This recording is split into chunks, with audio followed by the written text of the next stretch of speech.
In this video article, we're going to talk about going beyond the hero's journey. We're going to talk about the anti-hero. And this will be the first in a series of video articles detailing some information on the anti-hero that might help you with your writing. Now, before we get started, if you want to get an email with a timestamped overview every time I release a new video like this, then head over to deliberate-practice.com, sign up for my email list. There's other content at that website. Plus, in the weeks and months to come, I'll be providing some email subscriber only thank you goodies as a thank you for signing up.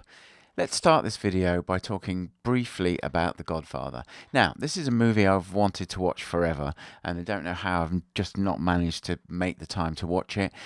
25 years ago, when DVDs were reasonably new, I brought a Elite or premium box set with all of the movies on and director's cuts and all that stuff. Still haven't watched it. Anyway, finally got to watch it last week with my eldest son. He tells me I'd love The Sopranos because I did enjoy The Godfather. Great film. And I got to thinking about Michael Corleone afterwards. He starts out in the movie as a returning war hero, so he's literally from hero's journey perspective. He is the hero returning with the elixir. But somehow he ends up as the new Don of the mafia family, of the Corleone family, which he's definitely an anti-hero. And while he ends up in the movie alone, he's not the only hero in literature and film. Some other famous anti-heroes that you'll know of: Anakin Skywalker from Star Wars, Walter White from Breaking Bad, Macbeth, of course, from Shakespeare's Macbeth, Francis Underwood from House of Cards, and Harvey Dent, Two-Face from Batman. And the reason Harvey Dent is interesting is because he's a supporting character. And when you're thinking about things in terms of the hero's journey analysis, there's a line, and I don't know the genesis of this line. I'm sure I read it in one of the issues, one of the editions of Chris Vogler's book, The Writer's Journey, but I've never been able to find it. But the line is, every character is the hero of their own journey. And so I was asking myself the question, how do these anti-heroes fit into that? How are they the heroes of their own journey? Because they're not following the same kind of path as heroes, in inverted commas, follow. And the only story model that I found that suggests a way of understanding that is from a guy called James Bonnet, who wrote a book called Stealing Fire from the Gods. Interesting book. If you haven't got it, I definitely recommend you adding it to your library of books on story models. He used a metaphor called the story wheel.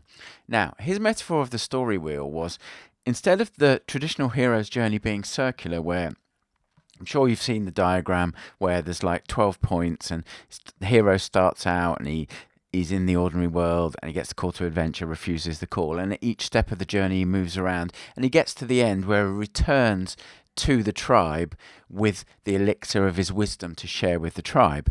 Now, Bonnet doesn't suggest that. What he said is, on his story wheel model, the hero starts out at the bottom of the wheel, and then he ascends to the top of the wheel, and the top of the wheel represents the peak of achievement, and then the hero either stays there or he starts to become corrupted and he begins a fall from grace. And Bonnet gives 4 names, stroke stages to this descent. He calls them, starts on the path to being an anti-hero, regression, becomes a tyrant, and then receives hell.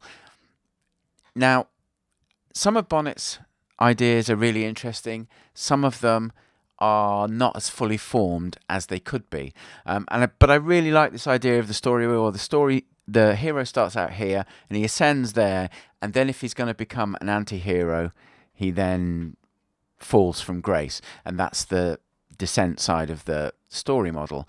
And there are enough stories out there about anti-heroes, and plus, even if you're writing a heroic story, there may be a character who is an anti-hero, and your story will get more nuanced and believable if that character is understood by both you as the author and the reader, and he's not just a cookie cutter villain. Oh, he's the villain because he's the bad guy and he's evil and he was born evil. Most people in real life too, as well as in stories, don't start out as born evil. Very, very few. So I did some work and I came up with a 10-point anti-hero's path. And I'll go through the 10 points that I came up with. The first one is the reluctant outsider, then the protective instinct, then the strategic calculation, then the point of no return, then the personal loss, then acceptance of power, strategic ruthlessness, symbolic betrayal, family sacrifice, and finally, complete isolation. And what I'm going to do is, and I wanted to keep this introduction short, I'm trying to keep my videos just a little shorter, and what I'm going to do in the next video, I'm going to detail how you can see these steps play out for Michael Corleone in The Godfather, and then I'm going to do the same with Anakin Skywalker, and then I may go beyond that and do it with other characters. Maybe Macbeth would be a good one, so you can really get 3 story examples to see how anti-heroes really come about. And then what I'll do is, for each of those stages, I'll give you questions that you can use to brainstorm how a character actually goes through this progression. So I think this will be a really interesting series of videos. I'm really looking forward to doing it because I'm going to learn a lot too. I've already learnt a lot by working with Michael Corleone's journey and then looking for other characters, coming up with Anakin Skywalker and Macbeth, the two who especially closely model this.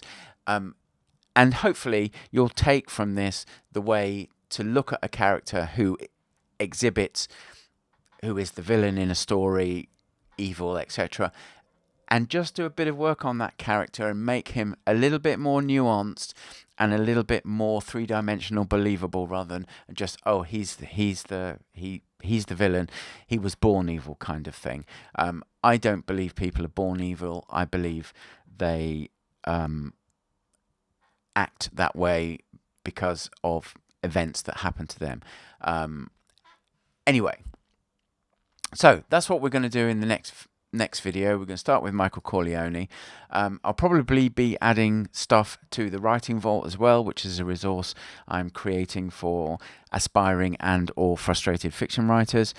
So go and check that out, the URL there. There'll be a link in the description too. If you've got any questions on this, any thoughts on the anti-hero, then you either leave a comment on the video, although now that I've got 60 plus videos on the channel, it's getting harder and harder to find all the comments and answer them. So maybe emailing me, paul@deliberate-practice, will get a quicker response.